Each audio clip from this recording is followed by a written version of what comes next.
Tired of feeling stuck in a loop of self-doubt, negativity, or overwhelm? It's not just in your head.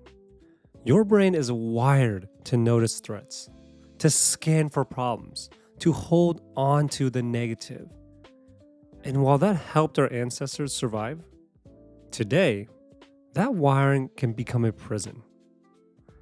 But here's the truth.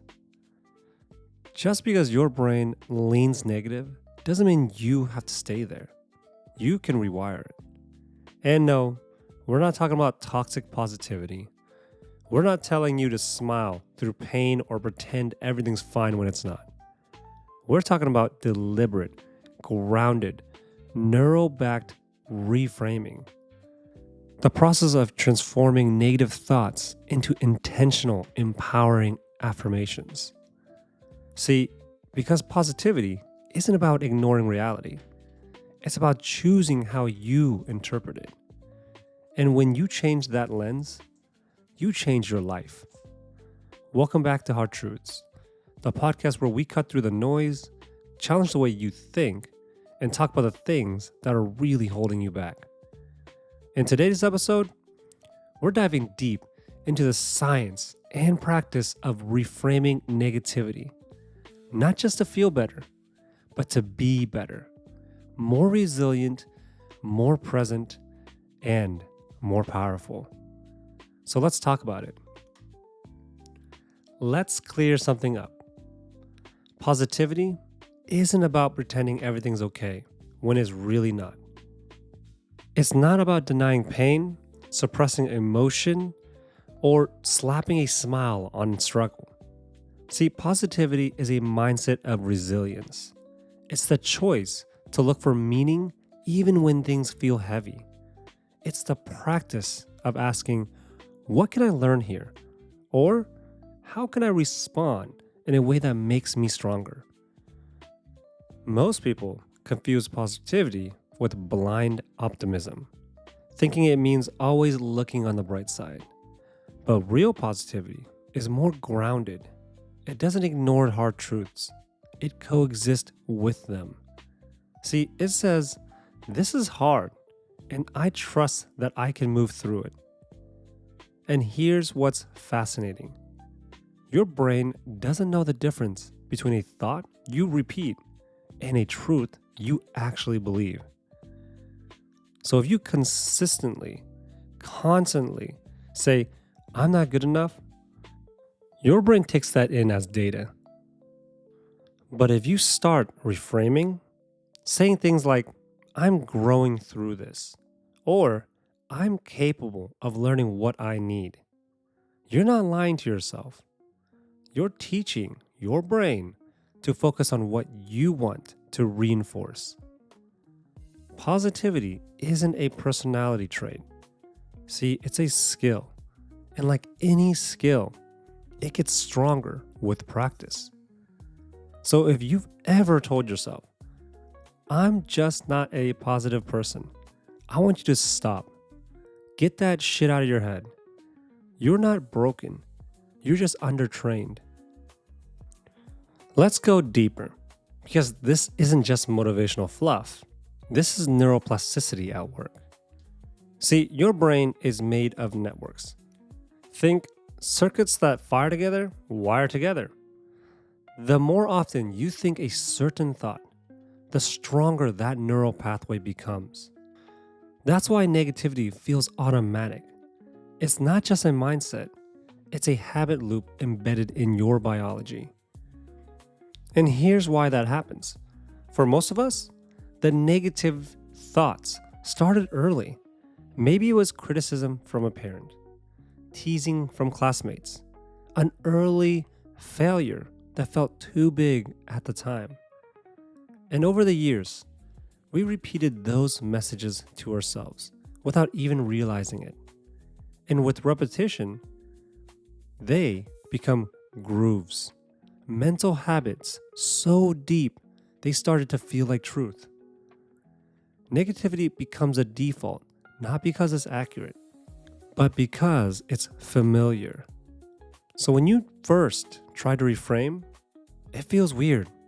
It feels fake. That's your brain resisting change. Not because the new thought is wrong, but because the old one is well worn. That's why this work matters. You're not just changing thoughts, you're breaking loops that have been running for years. But the beauty of the brain? It's malleable, changeable. That's what neuroplasticity means. Your brain can literally reshape itself based on what you repeat. See, you are not locked into your old wiring. You can teach your brain new patterns. Dr. Rick Hansen, author of Hardwiring Happiness, puts it like this: the brain is like Velcro for negative experiences and Teflon for positive ones. That means you have to work harder to imprint positive experiences. See, it also means you can, if you're intentional. One technique Hansen suggests is called taking in the good. It's the practice of sitting with a positive thought or moment for at least 20 seconds so it can sink in and create new neural wiring. That's the foundation of reframing: repetition, emotional engagement, and presence. Another foundational concept: the negativity bias. From an evolutionary perspective, humans were designed to scan for danger, to survive, not thrive. See, your brain pays more attention to what's wrong than what's right. So, when you reframe, you're not just being hopeful, you're counterbalancing biology. Research from Barbara Fredrickson's Broaden-and-Build Theory also shows that positive emotions literally expand your field of vision creatively, cognitively, and socially. See, they help you think bigger, see options, and connect more. In contrast, negative emotions narrow your focus and your behavior. In her book, Positivity, Fredrickson writes, "Positive emotions open our hearts and our minds, making us more receptive and more creative." That's why reframing is so powerful. It moves you out of survival mode and into creativity and problem solving. And if you've ever practiced gratitude, you've felt this: a literal softening in your body. That's not a placebo. That's your parasympathetic nervous system engaging, your body entering rest, calm, and connection. We also know from fMRI studies that repeated positive affirmations activate the ventromedial prefrontal cortex, the same area responsible for self-valuation and goal alignment, which means affirming what's good doesn't just feel better, it actually helps you stay aligned with your higher goals. Here's a punchline: you're not quote unquote faking it when you shift your thoughts, you're training it. You're rewiring a system that was never designed for joy. See, when you start to reframe your thoughts regularly, it's not just your mindset that shifts. Your entire life starts to shift with it. First, your emotional world changes. That baseline anxiety, that inner tension, it begins to soften, not because your life is easier, but because you've trained your mind to stop interpreting everything as a threat. See, emotionally, your nervous system starts to exit chronic fight or flight mode. Your default state becomes less reactive, more grounded. You become more present, more able to experience joy without sabotaging it or rushing past it. Second, your relationships improve. See, when you stop projecting fear and judgment onto your experiences, you stop projecting them onto other people as well. You start to listen more, and you become easier to be around. Your energy feels safer, and people feel that. And when it comes to creativity, your problem solving skills improve. Your ability to stay resourceful in chaos strengthens. Research shows that people with higher levels of positive emotion are more adaptive under pressure because they see more options when negativity isn't clouding their perception. And here's something most people overlook. Reframing makes you braver. When you believe that you can handle discomfort, setbacks, or uncertainty, you take more risk. You go after more. You stop playing small just to feel safe. Carol Dweck, in her work on mindset, said, "Becoming is better than being." You see, reframing is what fuels that becoming. Because positivity isn't about pretending you've arrived. It's about trusting that you can handle the process of getting there. All right, let's break it down in a way that feels natural, not scripted, not robotic. Because real reframing is about showing up for yourself in those micro moments where your inner voice tries to tear you down.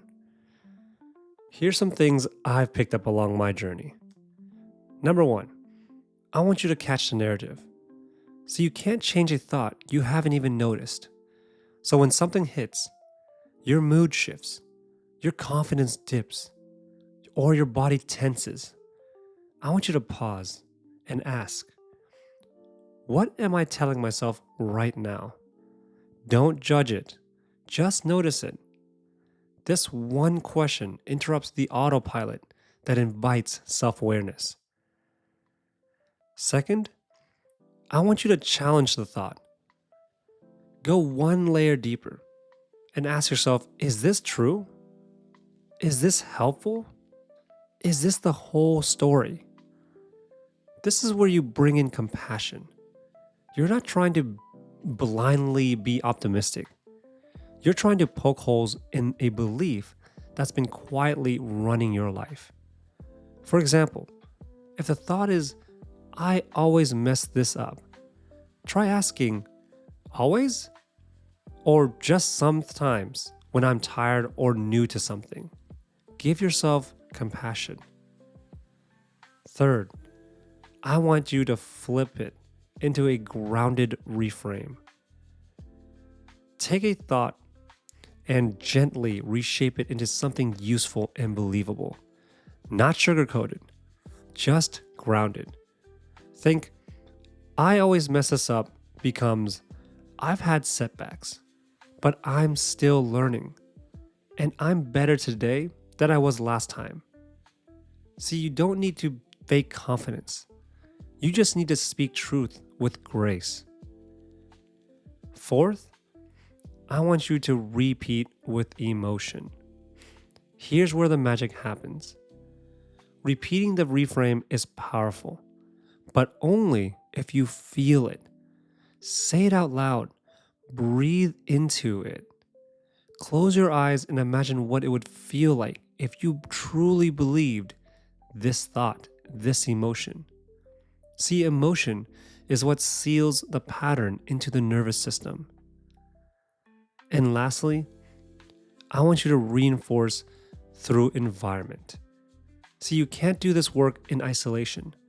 Surround yourself with reminders, post-it notes, journal prompts, affirmations, podcasts, even the people you allow into your orbit.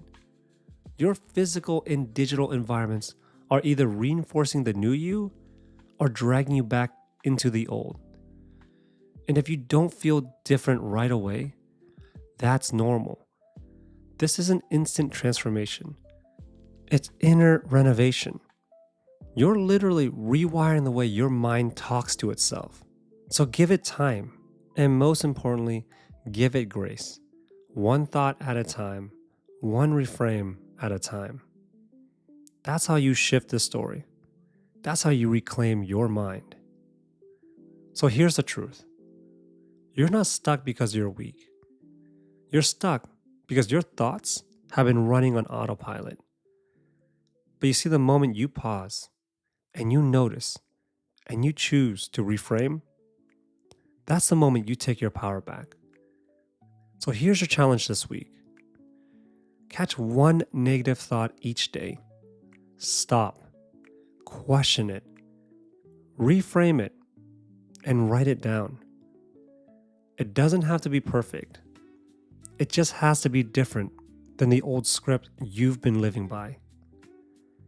You have more control than you think. And the story you tell yourself over and over again is the life you're going to live. Tag me at DannyLivin, and that's DANNYLIVIN, and tell me what you're reframing this week. I want to see the new thoughts you're practicing. This is Hard Truths. And today's truth? You don't wait for a better life. You train your mind to see it. See you in the next one. Take care.